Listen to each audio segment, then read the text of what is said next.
Hi, this is Danny Doyle here with Modern Mind for more Lin Mode shenanigans. You're not Modi. Yeah, I'm Modi now. You're literally, you don't even sound, like, it's obvious you're not Modi. Modi does not sound like you. Want to hear my Modi impression? No, because that is racist. Hello, I'm Modi. Hello, haha. I love Dorothy. I'm Modi, hello. Pretty good impression, right? It's better than I thought it would be, because I thought you would be putting on a Middle Eastern accent. No, that's my favorite joke in the world. My favorite joke is just be like, want to hear me do something that's probably going to be terrible, and then you just do something incredibly underwhelming.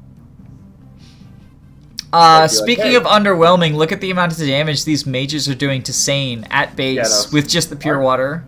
Our carry Sane is doing great. He's so fucking good. Like, how does this unit exist? Yeah, it's probably just like little babies play this game, so they want to make sure that, like, you know, people know how to win the game, I guess. Because otherwise they're gonna be like, oh, I don't know how to play game. I'm gonna pee myself. Because Lin mode's really hard, so they got to give you the easiest character in the world. I think he's better than Seth, actually, right?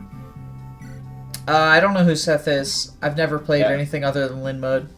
Yeah, me neither. I know Seth, and I don't know Seth. I know Corrin. Do you know Corrin? Like popcorn? No, Corrin. I don't know who that is. It's the character from Smash Brothers with no feet, with no shoes, and she's there. Apparently she's in Fire Emblem, so I'm assuming she's in the last 2 chapters of Lin mode. I actually haven't gotten this far. Well, the main gimmick of this map, if you can even call it a gimmick, is there is a single ballista on the map. So this is supposed to teach you that ballistas are scary.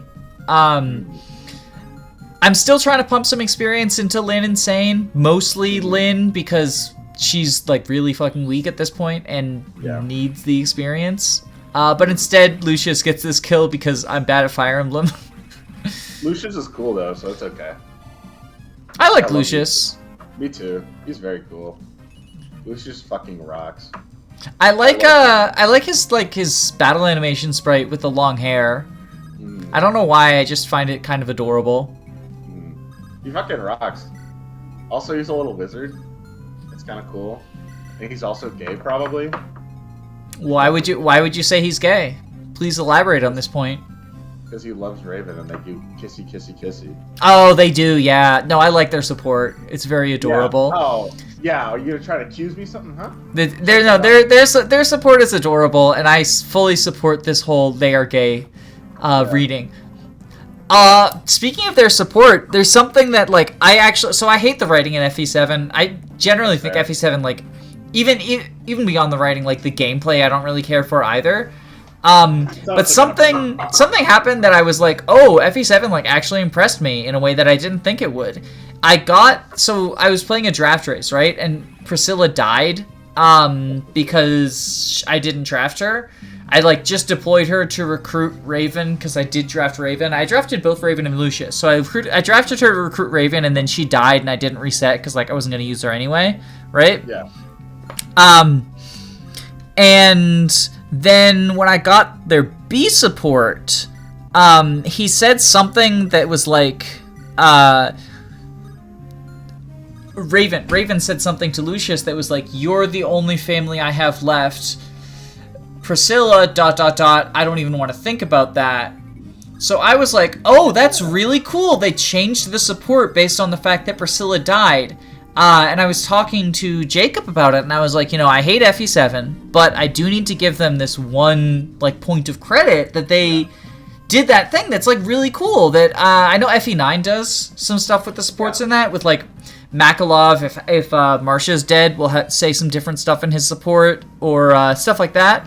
So I'm like, FE7 did this thing that I think is really cool. First, I need to give them credit. And then Jacob was like, oh no, that support always says that, whether Priscilla's alive or not, because it's supposed to imply that he doesn't feel like he can trust Priscilla with, like, this information or whatever. And I'm like, well, that's fucking stupid. Yeah, that's a bummer. That's a bummer. Yeah. Well, I mean, I still like Raven. I know, yeah, he's cool. He's cool. I I mean, he's ready to go at base, too, which is one of those... Like, he's definitely gonna be doing some stuff in my Hector mode version of this. He's not in Lyn mode, so we just spent a while talking about Lyn, a character who's not even on the map. Yeah, well, he's cool, though. And also, I know, you know, the classic Fire Emblem Heroes haters, you know, but in Fire Emblem Heroes, he gets this new cool outfit, and I'm not gonna lie, it's some of the fucking most fire art in the world. And he's like, you know, I don't know about new clothes, but I mean, if Lucius likes it, I guess it means it's worth it then. And I'm like, these nice friends are gay. Go him. They are 100% gay. I approve of this reading of the situation. Yeah. All Fire Emblem characters are gay unless proven otherwise. Unless they're either gay or bisexual. Because unless they explicitly say, I am a straight person, there's no way you can prove they're not bisexual. Mm-hmm. Or pansexual, or omnisexual, or any of the... And I'm not trying to discount non-bi people who still like multiple genders. Yeah, exactly. We love transgender here. But there are no straight people in Fire Emblem. Yeah, that's true. I'm not in the game yet. And if you were, there would be one straight person in Fire Emblem. It's true. That's kind of actually how my life works. 90% of the people I know are gay. I'm always just in hanging out with gay people. And they're like, are you gay? And I'm like, no. But you guys are kind of cool. I helped a lot. I was apparently the inspiration for a lesbian relationship in my class. I was told that because they were both so repulsed by you that they decided they didn't want to be with men anymore. I wouldn't say that. I don't think that. I would say that because it's funny. Because it's funny and I'm mean to you. I will admit that. That is pretty funny. That makes me laugh. Because I apparently called them a dynamic duo, and I realized how oblivious I am. Because this girl and her friend was always like making comments about how I should get with her friends or something like that. I swear this girl number one is into me, and this is kind of weird. And I saw them walking into class holding hands, and I'm like, okay, she's into me. They're just doing like a goofy little silly bit. And then like a week later, the girl I thought was into me is like, is it too obvious that me and this girl are dating? And I'm like, wait, what the fuck, you're dating? I'm like, I'm sorry, but I think I misunderstood the situation completely. And they're like, yeah, no, you call this the dynamic duo, so it's like you kind of inspired us to date. And I'm like, well, you're welcome. I'm like a little Fire Emblem tactician type character. Does the tactician decide who dates each other? Yeah, he does. Robin's like, come on, have sex. Go on. Go on now. Oh, Robin is cringe though. Robin is cringe. Robin's awesome. I don't like any of the fucking Avatar characters, TBH. I love Robin. That's my guilty pleasure. Well, he's not even a guilty pleasure. I just think he's chill. I think he's all mellow. My guilty pleasure is arson. Not because I feel guilty, but because arson is illegal. Therefore, I have to plead guilty all the time. Our son? Why is there no our daughter? Huh? Asking the real questions. I got a big fucking brain. So many thoughts. Like, what the fuck is up with that, huh? That should be the sequel to Transgender. Also, that right there was a misclick where I went to the Armory, so I had to use Wrath to drop Lucius. This chapter is basically just a Saiyan solo. Since I'd been spending a lot of time feeding experience into Lyn, and I was worried that Saiyan would not hit the level 10 threshold he needs for the Night Crest.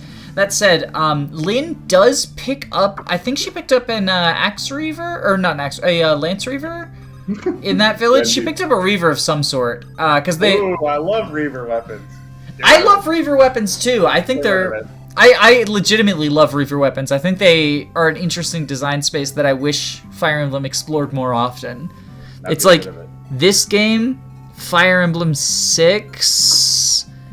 I think 8 has Reavers technically, but you can only get them in like one shop that you never visit because it's it's a chapter. It's the chapter with Cyrene and the rescue staff.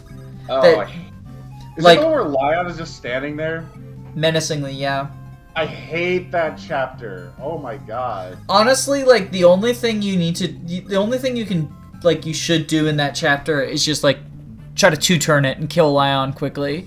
Yeah. But I think that there's Reavers for sale in the armories in that chapter. I just never stick around long enough to like go to the armory. Not good. That's cringe. And I mean, I would just discard them right away. So there's Reaver weapons in Fates, like in Conquest you just get the dual club. So like, yeah. You know what else is in Fates? You're gonna say something cringe. Child marriage. That's pretty cringe. Yeah, I wish it wasn't in the game. I also wish it wasn't in the game. The children in Fates are like, dude, they're just like gross. Like, why do they exist? That's so uncomfortable. Like the deep realms also is like the deep realms is fucking child abuse. Yeah, no, it's fucked up, and it's also kind of weird because I feel like we've probably talked about this 700 times, but it's just so fascinating. It's like with whatever the hell with Awakening, they cover their tracks because it's like, oh, if you marry like Naui or Lissa, whatever else, you know. It's like the thing is, it's like, oh, in the future, yeah, you have kids, and it comes back. But with this, it's like, it's literally like, no, you have the kids right now. You apparently just stand around for 9 months or whatever, and then you put them in a realm. So it's not like, oh, it's a future thing. Yeah, no, like you definitely fucked Mozu. Yeah, no, or Percy or Midori or whatever the hell it is, and it's like that's. I think it's telling that the child characters to each other, like if you have the Gen 2 characters romance each other, they're like best friends. But if they romance Corrin, then yeah, you know, there's something more than friendship going on. Yeah, no. It's like it's like Corrin is like literally watches his siblings or whatever have a child, and then he sees that as an infant. He's like, you know what? Give me a little bit. That's pretty good. But I'm gonna say hi. But it's like it's perfect because it's like some Fire Emblem fans are like, you know, they want to, you know, like insert themselves into the avatars, and that's something that they would do. Smiley face. I thought you were gonna go for a sex joke with insert themselves into. Oh no, I guess it's technically is still a sex joke.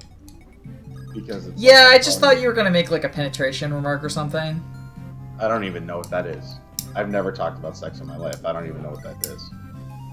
I'm playing Pokemon Coliseum. So having killed the ballistician, which was pretty easy because he ran out.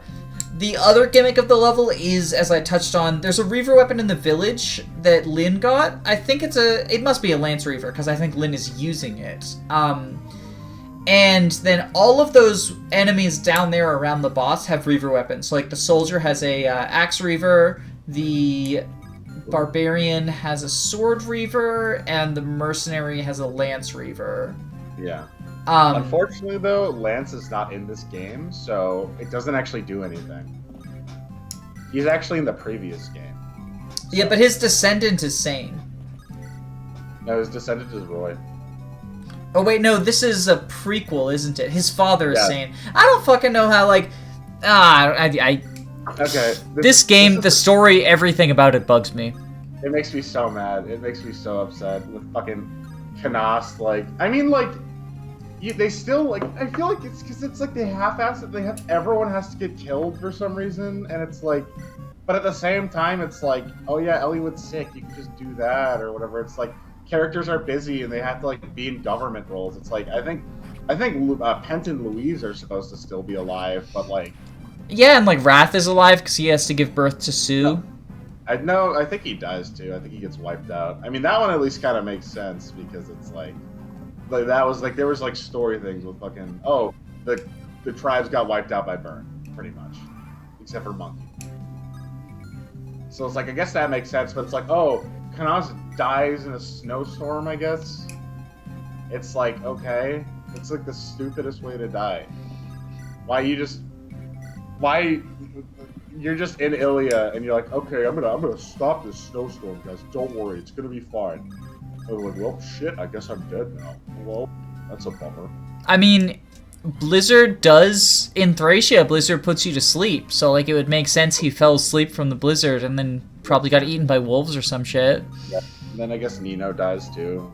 runs away, and I guess that's tragic or whatever. But like, I would say what's more tragic is that Nino becomes Jafar's child bride, which I think you brought up previously. Awesome. Oh yeah, that's fucking fuck Jafar. All my homies hate Jafar and Matthew gang.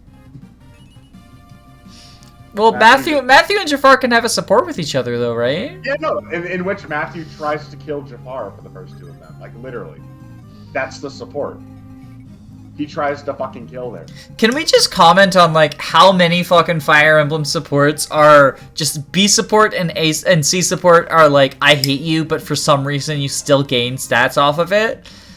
Yeah, you just hate each other so much that like they're trying to kill each other, which is kind of cool. It's just it's so weird. It's so weird to me. That and the fact that you can like continue a conversation from 30 years ago. Yeah. As if time has. Yeah.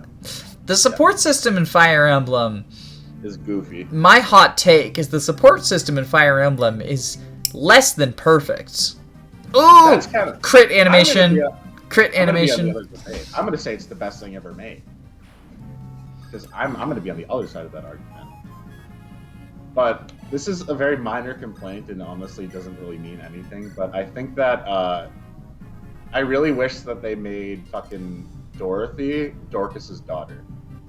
Why? Because I think it'd just be cool, you know, it'd be like a little descendant thing. It's like she's kind of so just chill, and it's like she's this kind of very mellow, plain Olivian girl, and I think it would have been cool to be like, oh yeah, no, Dorcas is my dad, and he was in the army. I don't think everyone needs to be connected, though. Yeah, no, it's true. I just think it'd be kind of cool. That's one of the. They both have Dora in their name. I mean, so does. I can't think of another door character. You got me. Checkmate. Checkmate, liberals. There's Lithus. There's Chad. Legault. No, they don't have door in their names. They're door characters. They do.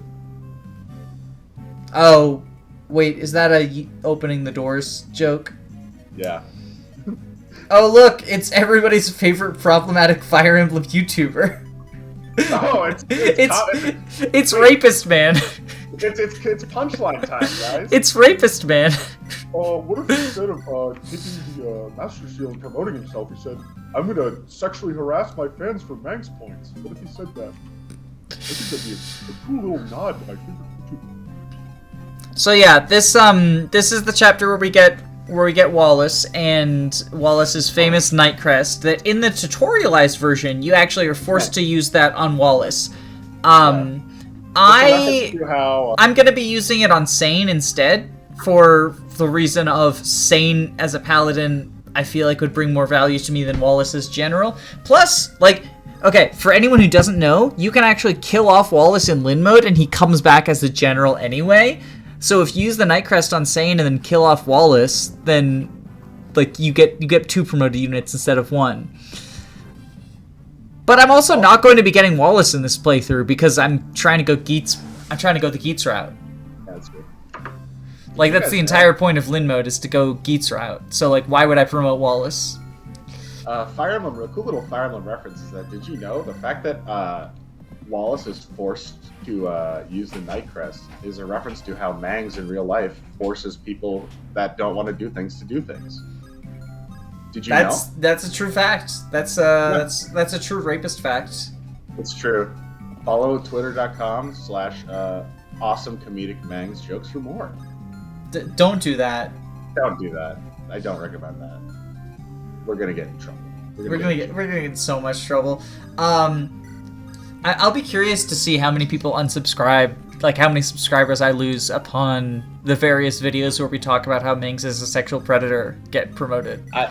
I don't know. I feel like you guys are the exact same. Not the same. Fuck, that was the worst misphrasing. I feel like you guys are the exact opposite of content because he's like you're like everyone is awesome and I'm a open person and I apologize for things and Mangs is like no, I am a white supremacist. So I feel like if you're not part of that Danny Doyle like woke energy, then you know what, you're not gonna be.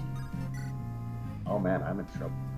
This chapter is, like, just to loop around back to the gameplay very briefly, one of the more difficult chapters, probably the most difficult chapter outside of the final, because we have so few units that I'm willing to pump experience into, and we're getting surrounded, like, on 3 sides. I actually have to use Lucius for things, once again. Yay, Lucius, baby. Yeah, I mean, like, Lucius isn't a bad EXP target because he does get C stabs on promotion, so, like, might as well. I don't think it's going to be very useful. I think I'd rather have, like, Canas and Pent and whatnot. Yeah. Like, there's any, like, good stavers in that game, right? In Hector mode? Well, so the problem is, like, deployment slots are very limited in Hector hard mode, so... Yes, getting Lucius as, like, another staff user would be nice, but I don't know that I would even have room for him over, like... I think Canas probably has better stats than him, very slightly. Yeah, no, and, I believe that. Obviously Pent has better stats than him, by more than very slightly. Yeah. So, like, training Lucius is theoretically, of the units who are not Sane and Lin, Lucius getting experience is the least EXP thief of them all. But I would rather get all of these kills with Sane and Lin. Especially Lin, because Sane is about to reach level 10 anyway, and then get the Night Crest. But once he does, you get to see the power of base Paladin Sane in Lin mode, and it is and bonkers. Then you get 100 points. Oh, also, the gimmick of this map is Fog of War. Oh, wow. Oh yeah, isn't that like the only fucking game with weather, right? Yeah, there's goddamn rain in the next map is the other gimmick. It's the worst thing ever. That's so dumb. Oh my god. It's just, do you want to move slower randomly now? You want to know what, you want to know what's really funny? There is one other, well, it's not a, I don't know how much you consider it a game. I consider it a Fire Emblem game because so The Last Promise, which is a famous...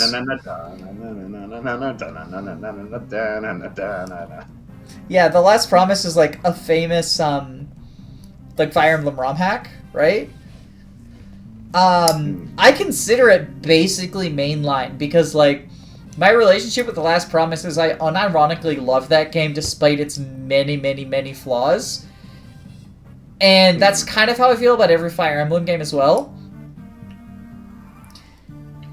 And The Last Promise did do some improvements over, like, traditional GBA, but it also still has rain, and there are maps where it is permanently raining. Let's go, baby. That's so bad. It's so dumb. There should have been rain in Arcadia. Is Arcadia the Marth one? No, that's the desert chat. Oh my god, that fucking chat. Can I go off on a rant about that over gameplay that's unrelated? Because like that chapter has suddenly now there are people trying to defend Arcadia as good game design. Like that's the new fucking hot take on Fire Emblem Twitter is actually Arcadia is good. You just don't realize it because you're bad at no. Fuck you. Arcadia is a poorly designed map. Yeah, no, that's... I hear. This is the FE... We're talking about the FE6 one here, right? Yeah, it's the Fog of War desert. It's desert Fog of War. You need to escort Sophia over to an area. Like, it's technically optional, but it's needed for the good ending, and everyone wants to get the good ending, so, like, not escorting her there... Yeah, she needs to... Well, she needs to survive for the good ending. Yeah. She needs to get to the area for the guiding ring, which, like, you probably don't need the guiding ring, but Fire Emblem players feel compelled to get it. But also, like, you can't just kill off Sophia and be like, well, I don't want to deal with this unit anymore. So you either have her get rescued, which, like, now one of your units is rescuing her, or you have to fucking keep Sophia safe in a map full of, like, it's Fog of War with Manakeets, and the Manakeets don't move unless you go in their range, but unless you look up a guide of where they are, you probably don't know where they are, and some of them are guarding treasures like the Warp Staff and shit. You have to clear the map in, like, 25 turns. It does do the thing I like where some of the map is not desert, but that's sort of counteracted by the fact that you start in the desert as far away from the non-desert portion as possible. Yeah. And, again, Fog of War, and like, one of your force deployed units is a horse unit in the desert, Like, that's where you get Cecilia, and they force deploy her. Like, why would I bring this unit with me to the desert? She's on a horse. She has 2 movement. She's worthless, this map.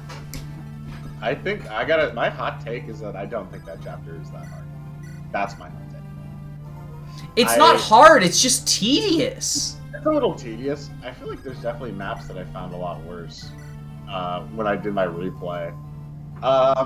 Which one was really annoying? Well, I mean, all of Sakai can go fuck off, that's for sure. I was warned about that, and that was completely right. I mean, my hot take is I'd rather go to Sakai than Ilia. That is a terrible take. Well, actually, to be fair, I didn't play Ilia on hard. I played Ilia on normal, and then I played Sakai on hard. And Sakai on hard made me want to bash my skull in with a rock. But, Ilia is just like a bunch of ballistas and a bunch of flyers and a bunch of fog of war. That's pretty much what... I mean, Sakai is awful too, because it's like all nomads and sword masters and high avoid bosses on thrones. Yeah. So like it's like pick which one of these bullshit things you'd rather do, and yeah, like I'm not. When I say I'd rather go to Ilia than Sakai, that's not me saying Sakai is better designed. I actually think Sakai is probably worse design, but I personally do not like dealing with ballistas and siege tomes in Fog of War, and there's more of that in Ilia than there is in Sakai. I think that... I don't know about that. Is that true? I know that there... The first chapter of fucking Sakai is 7 ballistas, siege tomes, Fog of War, night map. Oh, yeah, you know what it was? I was thinking that was one of the Ilia maps. I think I'd still rather go to Sakai, but I will say this. For the average player, I do think that, like, the flaws in Sakai's design are worse than the flaws in Ilia's design, but they're both garbage. They're both garbage areas. I don't want to go to either of them. Yeah. Can I just skip them and go to Arcadia again? Sure. Yeah. Honestly, I just fucking love snow levels. So, anytime there's a snow level, I really like it. Oh, so it's just like a flavor thing for you? Yeah. I mean, Sakai I absolutely fucking despise. I absolutely hate it. It was so unbelievably fucking unfun. I just really like snow levels, and I like the polar theme and all that shit. I love snow levels. Fucking just about anyone is good, except for Radiant Dawns, because I fucking hate that music. In that one level. Wait, Radiant Dawn has a snow level? I think so. I think it's like slightly snowy. There's just one song that, okay, this is an incredibly stupid and precise gripe, but I can't fucking stand it. But there's this one song in Radiant Dawn, and it's just I'm probably mixing it up. It probably might not actually be a snow level, but is it part 4? Or I think I know what you're talking about. The part 4 maps. Yeah. I never really thought of them as snow levels, but they do kind of look like it.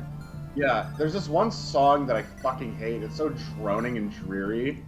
And I think that was like this. I remember very specifically. There's this fucking game mode in Heroes. It's called Epis Trials. It's like you select a team, and it was like, I think it was fucking one with Sanaki, some theming like that. But so it's definitely part 4 then. Yeah, and it's like, it was like a Heroes-based thing, and it was this one song from Radiant Dawn on loop. It was like,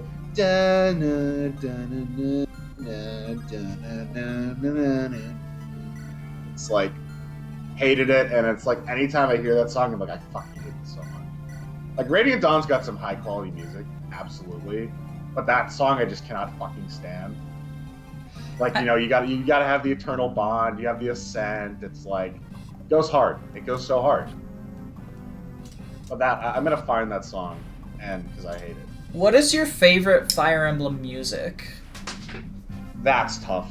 Like, are you talking about soundtrack, or are you talking about specific song? Either. However you want to interpret the question. I think my favorite Fire Emblem song of all time might be Gen 1, Chapter 2, Disturbance in Augustria. I think that might be my favorite song. Oh, from Fire Emblem 4? Yeah. I was actually just listening to the Fire Emblem 4 OST recently, because I was recording for my FE4 0% playthrough, I was recording the end of Gen 1 tier list, and I just had the whole OST playing in the background, and I forgot how good that OST was. Yeah. This is such a specific weird. That's not even weird. Just a very specific thing. It's like my first year of college was like my best by like a fucking long shot, and like that was the first time I ever played Genealogy before. So like that was my first time I was experiencing it, and I had a very long walk from my dorm to my classes, and so I was playing chapter 2, and so I would walk. I was like, this music goes so fucking hard. So I'd walk to class, and I love it. And I just remember like listening to the Gen 2 music when it was like slightly cloudy, nice, windy, and I'm just like, this is the best theming in the fucking world. So I think of that song and I'm like, this goes fucking hard. Promotion time! Promotion time! I'm ready. Promotion. I'm ready. Look at these fucking gains. Let's fucking go. Sacred Stones is also really good music-wise. Fuck, what else is there? Look at that absolute unit. Let's go. And then Echoes. Absolute Echoes. What's your answer to this question? I really like the Fates music. I do too. I know that people will say like, oh, well, it's just actually all remixes of the Ocean's Grey Waves. But like, I like that. Who cares? Like people say that like it's criticism. I think that that's not a criticism. I think that's just an observation that like, yeah, they're all remixes of Ocean's Grey Waves because that's like plot relevant song or whatever. But that's not a bad thing. It means that they have a consistent theming and like, I don't know. It's still. Yeah, no, that kind of goes hard. It's like I get songs that are like spin-offs of kind of other songs. Depending on how good the original song is, I usually really like it. Like fucking Kirby does that a ton. Like Kirby has like a motif. It's like they have the little green stuff that they do, and that's always super cool. But then it's like then fucking another really weird thing that does it is any Pac-Man games like fucking all have little bits and pieces of like the music from like the original theme song. It's like it's so funny because it's like the music all sounds so different, but then you'll hear it and it's like they're super creative with it. It's like it's also just like a 3-second tidbit usually in each song, so it's like I don't really get why it matters. And so you mentioned Pac-Man, and this is going to be a complete non sequitur, but I have a really cool Pac-Man story. I'm ready. I have so many random Pac-Man stories. So I was running a D&D campaign. It was my first D&D, my first time as like the DM. And I was doing, it was not a campaign, a one-shot. Also, fucking one-shot sane, ba-bam. Sheesh. But yeah, it's, so the premise was like it's a ghost hunt. Like everyone in the squad was hunting ghosts, right? And I made it so I was like, I told everyone, hey, you know, you can use out of character knowledge since it's a paranormal ghost hunt. Like, you just have to have an excuse for why, like, oh, the spirits contacted me and gave me this knowledge or something. If you figure out, like, what the mystery is. And the twist was that they were in Pac-Man. And they were hunting down the Pac-Man ghosts, and everything was like, I made the ghosts have names, and they were just the names of the ghosts in Japanese. And I had them have behaviors based on the AI of the ghosts in Pac-Man. It was so hard. The crypt that they went into was cursed so that they couldn't get out because of the eternal loop or whatever. The final boss was a yellow superpowered gelatinous cube that was just its name was PM Billingsworth for Pac-Man Billingsworth. And it was there just trying to consume ghosts. It was like it had been a mad scientist who was consuming ghost ectoplasm, like how Batman eats the ghosts, and then because of the sin of gluttony, just like transformed into a magical demon that had to consume over and over. So that's why it was Pac-Man is just always eating. Also, fucking Fog of War. I hate enemies running away into Fog of War to heal and then you can't see them. Oh my god, yeah, that's so fun. It's really annoying. That story fucking rocks, though. I got another very, very minorly related Pac-Man story. Give me your minorly related Pac-Man story while we observe this 1% crit that the boss has on Lucius. So, you know, like, the trend of, like, haha, what if video game character was, like, serious and evil, but it was, like, for kids? Mm-hmm. Like, oh, what if Mario did mushrooms and it was drugs? Or, like, what if somebody got mad at Link for breaking a pot, but it was, like, because he was, like, breaking their property? So, when I was a kid, right, I was, like, how old was I? I had to have been, like, 5 or 6. So I was, like, super young. Probably even 5. I was super fucking into Pac-Man, and I don't know why. I have no idea why. Because, like, that's not, like, a thing that kids are into. I've never heard of another kid that was. I hear the cops coming for you. They're coming to arrest you for being too into Pac-Man. It's true. Actually, that's Fire Truck, which is fucking awesome. I love Big Fire Truck. They're coming to light you on fire for being too into Pac-Man. That's what firemen do, right? Like, they light men on fire. That's why they're called firemen. That's true. The patriarchy has failed me again. Fuck you, gendered language. Now I'm dead. But yeah, look, 1% crit chance. Like, Eagler has a 1% crit chance on Lucius. Oh, Lucius got that crit chance, though. That wasn't crit? Okay, it wasn't. But, so, there was this video, right? And it was this, like, fucking adult gaming humor thing, and it's fucking creepy. It was just this weird, like, puppet thing of Pac-Man, and he's like, oh, I'm doing drugs, and I'm like, I abuse my wife. And I'm like, because I would just go on YouTube and I'd look up Pac-Man, and I'd be like, So I learned a fuck ton of swear words, and it also scared the shit out of me, right? Mm-hmm. So I had neighbors that moved in, right, next door. They were like, one of them was like 2 years younger than me, one of them was like 1 year younger than me. And they were from France, and they spoke no English. And so I made friends with them pretty quickly. And so I was just like talking to them and shit, chatting with them, whatever, you know, like they didn't really know what was going on. And so I decided I was gonna like quote that video over and over again, and I didn't know how bad the swears were. So I'd just be like saying like, eat my yellow ass. And they'd be like laughing. Oh no. Oh no. None of us knew what the fuck was going on. We were all just laughing so fucking hard because it was hilarious. And so their dad was like this absolute fucking jokester. Like, he was like this dude who at that time he didn't work because he like literally inherited so much money, so he was always just kind of like chilling. Like, he literally was like, oh, these bees don't sting you. I'm gonna prove it to you by literally taking my shirt off, covering myself in honey, and standing in the plants for like an hour. Like, this dude was wild. And so he's like, did you fucking teach my kids swears? So like, they don't know English. They're repeating this on loop, and I'm like, I'm so sorry. I'm like, I cannot believe you did this. And I'm like, oh, I didn't know.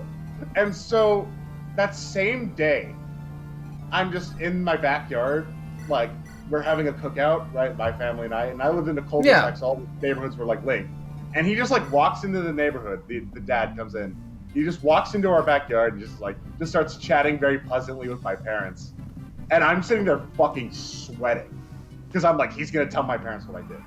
And he just, like, chats with them, says, hey, you guys have a good meal, and, like, looks at me and then just walks away. And I'm like, I have known the fear of God. And so I told my parents the story like 2 years ago, and they're like, he never told us anything. And I'm like, that was fucking hilarious. That is so good. I mean, that's just, he's just flexing on you. Yeah, no, he had to stunt on me, bro. He had to show up, and he'd be like, how? I got trolled. Now here's the real question. Did he show up with his shirt off covered in honey? No, not that time. Catch more honeys. Because that's the real OG move. Yeah, no. He was like that dude who would just like we'd play kickball in the neighborhood, and he just randomly join a team and kick it like 7,000 feet. Dude was a menace, bro. Those guys fucking rock. Dennis the Menace. Actually, his name was Nicholas. Nicholas the Nicholas. Yeah, Mick Jagger. Mikolash from fucking Bloodborne. Wait, what? What? I don't watch cops. I don't watch cop shows. I like that cop show though. From fucking Bloodborne. He's like a boss in Bloodborne, and he's also a really significant lore figure. You and I went for completely different ideas there. You and I were like, we went in the wrong directions. I can't do woke cops. It's just like, oh, also, I forgot to turn Wallace's animations on. So look, watch. It's like just map animations for this like epic showdown between Wallace and Eagler. Oopsie daisies. I forgot to turn his animations on. Sweet. Get him, Eagler. Motherfuckers be named Eagler out here, bro. Goofy, It's funny because his name is Eagler, but he's not a flying unit, so we can't say fly like an eagle. Yeah, he's just a bird. Actually, he's not even a bird. He's just walking around and shit. What a stupid ass. He's like a penguin. He should be called Penguinler. Yeah, ha! Fucking no, he should be called Chickenler, or like Cockler. No, chickens can fly. Chickens can fly. I saw it in the documentary Chicken Run. That's not a documentary. That's like a biopic. The fuck are you talking? That is a documentary. That is 100% a documentary. I've never seen Chicken Run. Well, that's why you don't know that it's a documentary. That's true. I was lying to you. I was purposely spreading misinformation on the internet. I'm sorry. Fake news. Yeah, I'm fake news. Why doesn't FE7 reference 9/11? Because it was part of the conspiracy. Oh wait, you didn't hear that. Oh, yeah, I forgot. You didn't go on Twitter. Wait, what? Have you heard about? Do you know Mr. Enter? Is that name right? No, I don't. Okay, there's this fucking cartoon reviewer guy he's very controversial, and he's a YouTuber, and so he was kind of getting flamed on Twitter because he reviewed Turning Red, and he was like, why they're not referencing the culture of 9/11? It's in 2002 in Canada, and they're not talking about 9/11. It was a gloomy, depressing time, and no one's talking about 9/11. What the fuck?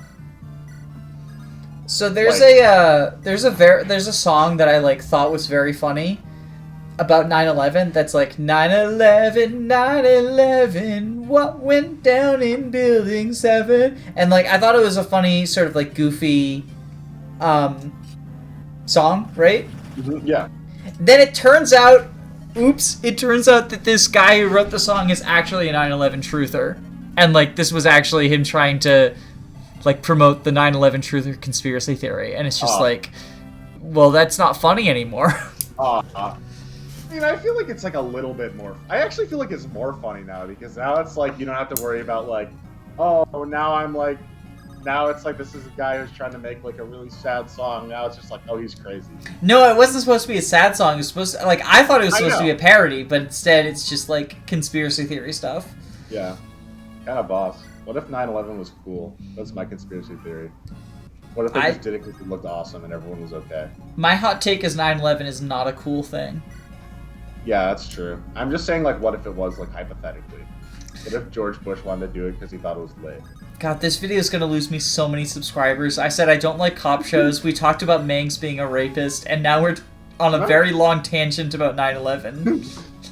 I mean, it's fair not to like cop shows. I get it.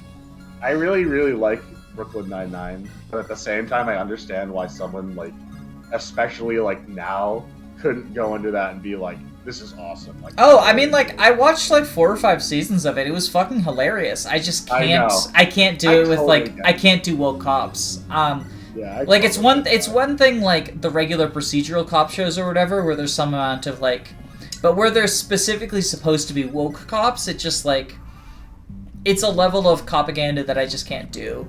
Honestly, very funny show, though. Like, top tier writing. Fucking hilarious. I can't do it. Yeah. And that's not judgment for anyone who does either. Oh, totally. Just like it's a fucking hilarious show that I can't enjoy. I can't enjoy after I get this very long boss kill, taking another couple of minutes to feed one more kill to Lynn. Just like fucking like this is how much experience we're trying to squeeze out. Because I really, really want her to be level 20 by the end of Lynn mode. So we're just... Oops, there's a Myrmidon at the edge of the fog. I guess I'm gonna kill it. This is, like, honestly, like, I will say though, I watched the fucking final season, and it's like they had to address a lot of shit. And honestly, like, I feel like it's like I don't know if you saw the last season, but they literally addressed it. No, I didn't. Yeah, it's like Rosa literally quits because she's like, I can't do this shit anymore. This is like, yeah, this is so it's not enough for me. I totally get that, and it's like, you see Jake like interact with like the corrupt shit, and like literally he literally like breaks the law. Is Jake the he's the character played by Andy Samberg, right? Yeah. I fucking love Andy Samberg. That's the other thing, is like the delivery does so much. Like he's just such a good actor. Yeah. Do you ever listen to any or watch any of the music videos of his band, The Lonely Island? I have, obviously, bits and pieces, because it's like that's just been so popular. But one of my favorite things in the whole entire fucking world is during 2020, I lived with my parents, and like we all like kind of rented a house. Yeah. No, there's no shame in that. Oh, I know. I'm just saying, like, usually I'm in wherever the fuck I am, like just have school, but it's like this is when we're all kind of chilling in the house together. And so I was sitting in this little room that I had. That was like the only thing I fucking did, was just that and like watch like mecha videos. And I was just on my chair, and he was on the couch, and he's like, I'm like 20. I was like 20 at that time. He's like 54, and I just hear him on his iPad. I just hear top 10 funniest Lonely Island videos. Number 9. I just had sex. This hilarious video talks about these characters having sex in crazy and wild ways. And he's just so focused and intent on it. And he's just like very quiet. He's not like laughing. He's just like studying it so profusely. And I'm like, this is the best thing I've ever seen in my fucking life. So that's my favorite Lonely Island story. I thought the best thing you saw in your fucking life was my YouTube videos, and that you were happy that you liked, subscribed, and rang the bell. Yeah, it's true. Like, subscribe, and ring the bell for more Danny Doyle thumbnails and hilarious comments, and also more 9/11 discussion. And the Moonville Katana. That's true. If you're playing, you better subscribe. I think more and more we're playing. Yeah. Elden Ring players are, they're looking for secret, I think they're playing, but they're afraid there's going to be nerf. Oh, you want to talk about another piece of media that I actually think is bad? Elden Ring. Yeah. I dislike Elden Ring. That's my hot take that we're ending this video on. Elden Ring is bad. I love Elder Ring because we're not friends anymore. Yeah, well, this is the last episode. Well, there's one more. There's one more. Oh, well, I guess we'll have to make up then. I'm not making out with you. No, I didn't say make out.